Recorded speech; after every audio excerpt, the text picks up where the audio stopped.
Good afternoon, church. I'm the Reverend George Ann McDonald, and this is your post-church wrap-up.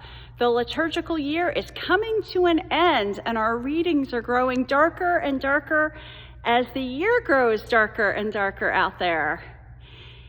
This week we continue on in our reading in the Gospel of Matthew in one of my favorite chapters.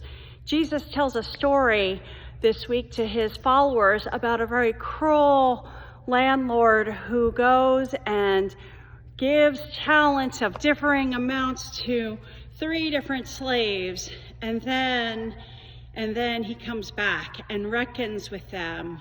One who has 5 talents has now earned 10. One who was given 2 talents now has 4, and the one who was given 1 talent buried it in the ground and is thrown out into darkness.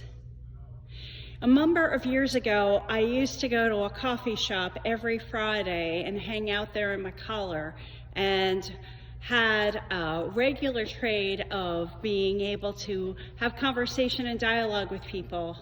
A man came to me saying that he had been raised in a family where there had been a lot of spiritual abuse. He wondered and questioned with me this God who had been so horrible to him. I don't believe in God, he told me.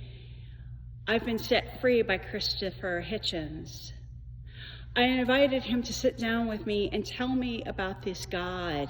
He didn't believe him, telling him that chances were I didn't believe in this God either.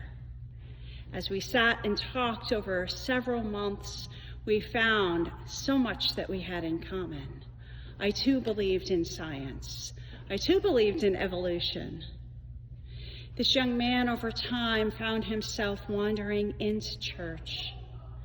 The parables that Jesus tells us are set to give us questions, to disturb us sometimes. I think the parable given to us today was meant to disturb us. And if we're not disturbed sometimes, we're not awake. I hope that you'll come next week as we conclude our church year with Christ the King Sunday, the very end of the church year, learning and revealing with Christ who he is and how we're supposed to live. Come get your Holy Spirit on with us at Ascension, the church that's free to question. Until then, we look forward to seeing you soon. God bless and have a great week. Bye-bye.